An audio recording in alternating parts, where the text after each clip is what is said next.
हम भारत के मध्यकाल के इतिहास को पढ़ रहे हैं और इसमें 15वीं से 16वीं शताब्दियों के बीच जो धार्मिक आंदोलन हुए, जिसमें भक्ति आंदोलन और सूफी आंदोलन शामिल है, ये एक इम्पोर्टेंट टॉपिक है। यहाँ से कई क्वेश्चंस पहले के एग्जाम्स में पूछे गए हैं, तो ल्यूसेंट जीके के सीरीज में आज हम इन्हीं भक्ति आंदोलनों के बारे में डिटेल में पढ़ेंगे। तो जो भी हमारे सीरियस एस्पिरेंट्स हैं, जो अपने पसंद की नौकरी के लिए तैयारी कर रहे हैं, वो अभी तुरंत तैयार हो जाइए इस क्लास के लिए। और जो सीरियस नहीं है, वो जाइए और सीरियस होकर आइए, क्योंकि रील्स और दूसरे वीडियो आपको भले थोड़ी देर का आनंद दे, लेकिन असली आनंद तो इस क्लास को कंप्लीट करके आएगी। तो चलिए बिना देरी किए शुरू करते हैं आज की क्लास। सबसे पहले तो समझते हैं कि भक्ति आंदोलन क्या थी। ये इस सिद्धांत पर आधारित थी कि ईश्वर और मनुष्य के बीच जो संबंध है, वो किसी धार्मिक अनुष्ठान के माध्यम से नहीं है, जिसमें पूजा पाठ, यज्ञ और ऐसे अन्य अनुष्ठान या रिचुअल्स होते थे, बल्कि भगवान और मनुष्य के बीच का संबंध प्रेम और पूजा के माध्यम से होता है। इस भक्ति आंदोलन की शुरुआत दक्षिण भारत में होती है। ये आंदोलन केवल धार्मिक सिद्धांतों तक ही सीमित नहीं थी, बल्कि ये उससे आगे बढ़कर सामाजिक और धार्मिक समानता पर आधारित एक व्यापक जन आंदोलन के रूप में उभरा। शुरुआत में इसका नेतृत्व अलवर नामक संत कवियों ने किया, जो प्रबंध नामक सामूहिक गीतों के माध्यम से वैष्णव धर्म का प्रचार करते थे। अलवर शब्द का अर्थ ही होता है वो व्यक्ति जो ईश्वरीय चिंतन में पूरी तरह विलीन हो गया हो। वे इन गीतों के माध्यम से वैष्णव धर्म के भावनात्मक पक्ष पर ज्यादा जोर देते थे। लेकिन 10वीं शताब्दी के बाद इसका पतन हो गया। इसमें एक बात याद रखिए कि अंडाल एकमात्र महिला अलवर संत थी। इसके बाद 11वीं शताब्दी में वापस से इसे आचार्यों के द्वारा पुनर्जीवित किया गया, जिन्होंने वैष्णववाद के बौद्धिक पक्ष पर ज्यादा जोर दिया। इन आचार्यों के द्वारा जो धार्मिक आंदोलन चलाया गया, वो एक दार्शनिक और वैचारिक आंदोलन के रूप में था। इस आंदोलन में सबसे प्रमुख संत थे रामानुज, जिनके बारे में हम आगे पढ़ेंगे। चलिए अभी इस भक्ति आंदोलन की मुख्य विशेषताओं को पढ़ लेते हैं। इससे पहले के समय में भक्ति के लिए कर्मकांडों और बलिदानों का बहुत महत्व था, लेकिन भक्ति आंदोलन की सबसे बड़ी विशेषता ये थी कि इसमें इन कर्मकांडों और बलिदानों का त्याग किया गया। दूसरी विशेषता थी कि इसमें हृदय और मन की पवित्रता पर जोर दिया गया और साथ ही मानवतावाद और भक्ति पर भी जोर दिया गया। तीसरी विशेषता यह है कि भले ही आपको इस समय राम, विष्णु, कृष्ण जैसे अलग-अलग देवताओं के भक्त देखने को मिलेंगे, लेकिन ये भक्ति स्वभाव से एकेश्वरवादी, यानी एक ही ईश्वर में विश्वास रखने वाली थी।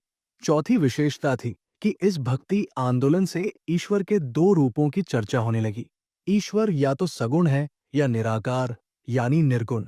पांचवी विशेषता है कि इस भक्ति आंदोलन में केवल पूजा, भक्ति और ईश्वर के प्रति प्रेम ही नहीं था, बल्कि ज्ञान भी इसका एक अभिन्न अंग था।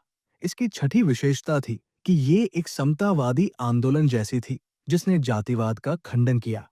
मीराबाई, जो एक क्षत्रिय थी, उनके गुरु रैदास थे, जो जाति से चमार थे, यानी जाति व्यवस्था को खत्म करने का प्रयास इस आंदोलन से हुआ।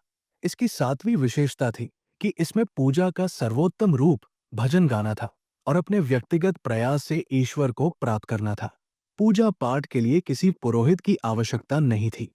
और आठवीं विशेषता यह है कि इसके संत स्थानीय भाषाओं में उपदेश देते थे, जिसे सभी कोटि के लोग समझ सकते थे। भक्ति आंदोलन की विशेषताओं में इतना ही ध्यान में रखिए। अब हम कुछ प्रमुख भक्ति संतों के बारे में पढ़ लेते हैं। इसमें सबसे पहले हैं रामानुज, जो दक्षिण भारत के वैष्णव संत थे। 11वीं शताब्दी में जब भक्ति आंदोलन शुरू हुआ, तब ये उसके सबसे प्रारंभिक प्रवर्तक थे, यानी इन्होंने ही भक्ति आंदोलन की शुरुआत की थी। ये भी याद रखिए कि विशिष्टाद्वैत दर्शन को भी इन्हीं ने शुरू किया था। दूसरे प्रमुख संत हैं रामानंद, जो संत रामानुज के शिष्य थे। ये उत्तर भारत के पहले ऐसे महान भक्ति संत थे, जिन्होंने जन, जाति, पंथ या लिंग के किसी भी भेद को नहीं माना और भक्ति का द्वार सभी के लिए खोला। इन्होंने ही भक्ति आंदोलन को उत्तर भारत तक प्रसारित किया। तो ये याद रखिए कि भक्ति आंदोलन को उत्तर भारत में ले जाने वाले संत का क्या नाम था। तीसरे प्रमुख भक्ति संत है कबीर, जो संत रामानंद के सबसे कट्टर शिष्य थे। इनके बारे में जो इम्पोर्टेंट पॉइंट्स हैं, उन सबको यही तैयार कर लेते हैं। ये जाति, पंथ, मूर्ति पूजा और अनावश्यक कर्मकांडों के विरोधी थे। साथ ही वे हिंदुओं और मुसलमानों के बीच भेद को दूर करने के लिए प्रयासरत थे। इन्होंने राम, रहीम, ईश्वर और अल्लाह सबको एक ही ईश्वर के अनेक रूप माना। ये निर्गुण भक्ति को मानते थे और इस परंपरा के प्रथम ऐसे भक्त थे जो संत होने के बावजूद गृहस्थ जीवन जीते थे। इनके अनुयायियों को कबीरपंथी कहा जाता था। कबीर की वाणी का संग्रह बीजक के नाम से जाना जाता है, जिसे उनके शिष्य धर्मदास ने संकलित किया था। बीजक में 3 भाग हैं: रमैनी, सबद और साखी। उनकी भाषा, जो वे अपने छंदों में यूज करते थे, उसे सधुक्कड़ी कहा जाता है, जिसमें ब्रजभाषा, अवधी और राजस्थानी भाषा के शब्द पाए जाते हैं। और अंत में याद रखिए कि कबीर लोदी वंश के सुल्तान सिकंदर लोदी के समकालीन थे, जिसके बारे में हमने पूरा पढ़ा है। पूरे सल्तनत काल का वीडियो चैनल पर है, उससे आप जरूर 100% तैयार कर लीजिएगा।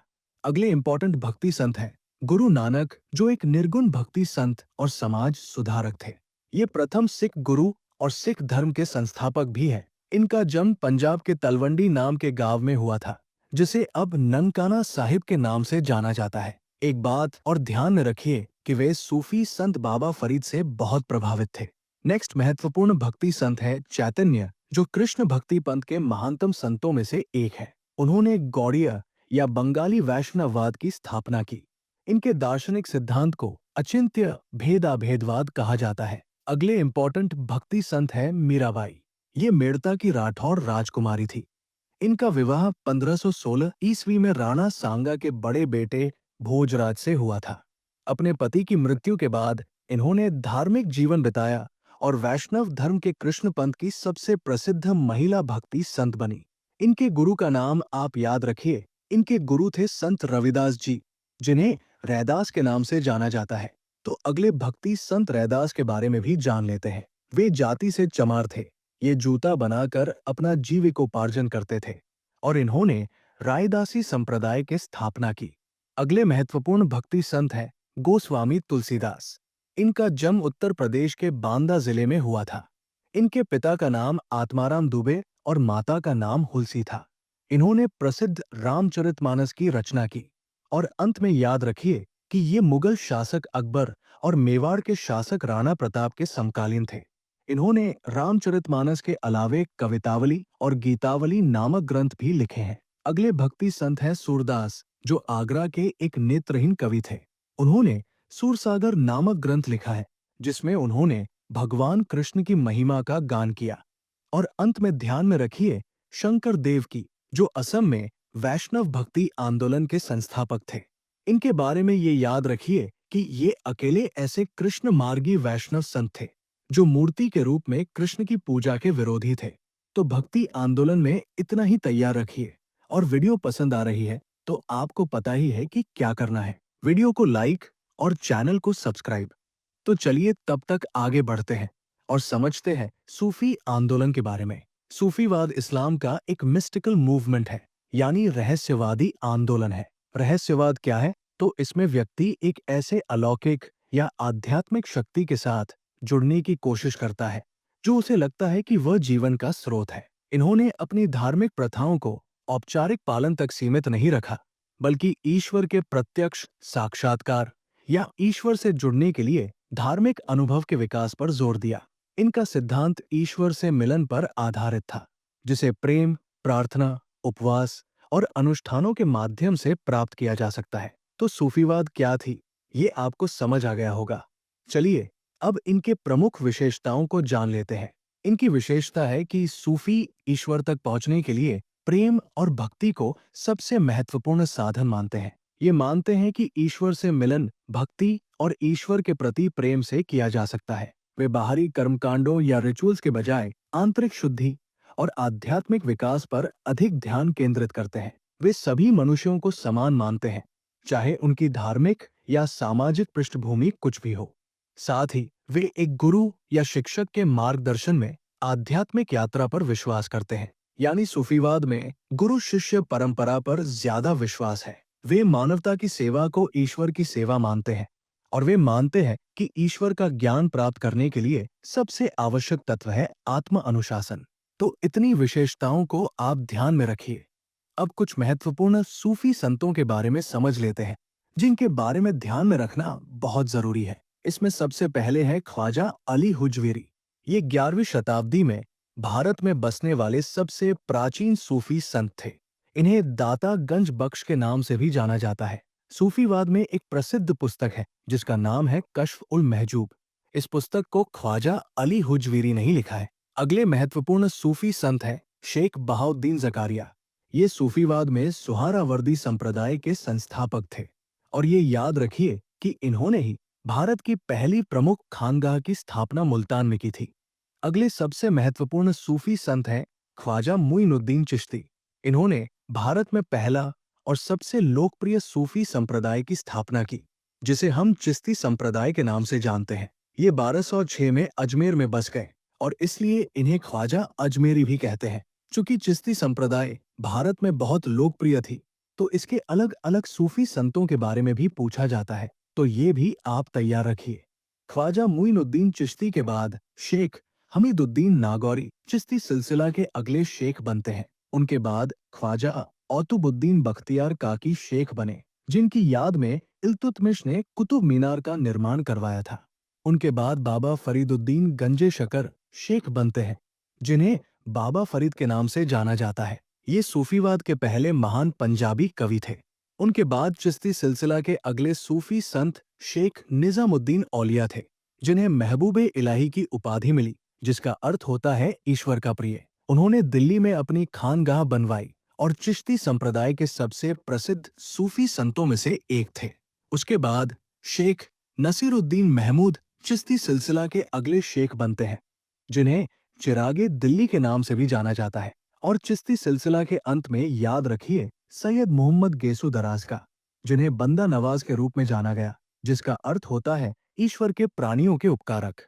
वे उर्दू के शुरुआती लेखकों और कवियों में से एक थे और उन्होंने सूफीवाद पर 30 से अधिक किताबें लिखी हैं। तो ये सभी चिश्ती संप्रदाय के सूफी संत थे। और अगले सूफी संत हैं शेख बदरुद्दीन समरकंदी, जिन्होंने फिरदौसी संप्रदाय की स्थापना की। ये संप्रदाय बिहार तक ही सीमित थी। और अंत में याद रखिए ख्वाजा बाकी बिल्लाह का, जिन्होंने नक्शबंदिया संप्रदाय की स्थापना की। इस संप्रदाय के सबसे प्रसिद्ध संत शेख अहमद सरहिंदी थे, जिन्हें मुजद्दिद अलिफ के नाम से जाना जाता था। तो इन सभी सूफी संतों के बारे में आप याद रखिए। अब कुछ इंपॉर्टेंट सूफी वर्ड्स को याद कर लेते हैं, जहां से कई बार सवाल पूछे जाते हैं। पहला शब्द है तसव्वुफ, जिसका अर्थ होता है सूफीवाद। तो याद रखिए कि सूफीवाद को ही तसव्वुफ कहते हैं। दूसरा सूफी शब्द है शेख, पीर या मुर्शीद, जिसका अर्थ होता है आध्यात्मिक गुरु। तीसरा शब्द है मुरीद, जिसका अर्थ होता है शिष्य। चौथा शब्द है खलीफा, जिसका अर्थ एक आध्यात्मिक उत्तराधिकारी होता है, जो अपने गुरु की मृत्यु के बाद उनके मार्गदर्शन और शिक्षाओं को आगे बढ़ाता है। अगला शब्द है खानगाह, जो धर्मशाला को कहते हैं। ये एक ऐसा स्थान था जहां सूफी संत रहते थे और अपने आध्यात्मिक गतिविधियों का संचालन करते थे। अगली शब्द है समा, जो एक धार्मिक समारोह है जिसमें संगीत, नृत्य और कविता के माध्यम से ईश्वर की याद की जाती है, जिसे जिक्र कहते हैं। और अंत में याद रखिए एक शब्द जो है जियारत। इसका अर्थ होता है सूफी संतों की कब्रों या दरगाहों पर जाना या उनकी तीर्थयात्रा करना। तो आप इन सभी सूफी शब्दों को याद रखेंगे। अब हम इस भक्ति और सूफी आंदोलन की उपलब्धियों को ध्यान में रखेंगे, जिसकी समझ आप में होनी जरूरी है, ताकि आप तार्किक रूप से किसी भी सवाल का जवाब दे सकें। तो ये इन आंदोलनों की उपलब्धि ही है कि इन दोनों ने, यानी भक्ति आंदोलन और सूफी आंदोलन ने, एक दूसरे को बहुत प्रभावित किया। भक्तिवाद ने हिंदू धर्म में सुधार किया और सूफीवाद ने इस्लाम को उदार बनाया। दोनों ने अपने धर्मों में रूढ़िवादिता को समाप्त किया। दोनों ने सामाजिक सुधार उपायों को प्रोत्साहित किया या उसको बढ़ावा दिया। इन दोनों के कारण ही भारत में अंतरधार्मिक भाईचारे का वातावरण बना और धार्मिक सहिष्णुता बढ़ी। हिंदुओं और मुसलमानों में मेल मिलाप हुआ। चूंकि भक्ति संतों और सूफी संतों ने स्थानीय भाषाओं में उपदेश दिया, इसलिए क्षेत्रीय साहित्य और संस्कृति का भी विकास हुआ। भक्ति और सूफी आंदोलनों ने संगीत, साहित्य और कला के क्षेत्र में महत्वपूर्ण योगदान दिया। विशेष रूप से कव्वाली और अन्य भक्ति संगीत शैलियों का विकास हुआ। और अंत में ध्यान में रखिए कि दोनों आंदोलनों ने ईश्वर तक पहुंचने के लिए औपचारिक अनुष्ठानों के बजाय सीधे व्यक्तिगत अनुभव और भक्ति पर जोर दिया। और अब आपको जानकर खुशी होगी कि हमने पूरा भक्ति सूफी आंदोलन पूरी तरह पढ़ लिया। अगर आपको इसे समझने में आसानी हुई है तो वीडियो को जरूर लाइक कीजिए और चैनल को सब्सक्राइब। लेकिन इसके पहले कि हम क्लास को समाप्त करें, आपको मैं बताऊं कि भारत के मध्यकाल के इतिहास में सल्तनत काल एक बहुत ही इंपॉर्टेंट टॉपिक है, जहां से 3 से 5 क्वेश्चंस आपको अलग अलग एग्जाम्स में मिलेंगे। इस पूरे टॉपिक की चर्चा हमने एक ही वीडियो में की है, जिसमें हमने सल्तनत काल के सभी राजवंशों, उनके प्रशासन, समाज, अर्थव्यवस्था की चर्चा की है। उस टॉपिक को तैयार करने का मतलब है कि आपने अपनी तैयारी मजबूत की है। तो जो भी सीरियसली तैयारी कर रहे हैं, वे स्क्रीन पर दिख रहे इस वीडियो को जरूर देखिए और तैयार कीजिए। और सीरियस नहीं है तैयारी में, तो जल्दी सीरियस होकर आइए। चैनल को सब्सक्राइब करना नहीं भूलिएगा। मिलते हैं अब अगले क्लास में। तब तक आपकी तैयारियों के लिए शुभकामनाएं। धन्यवाद।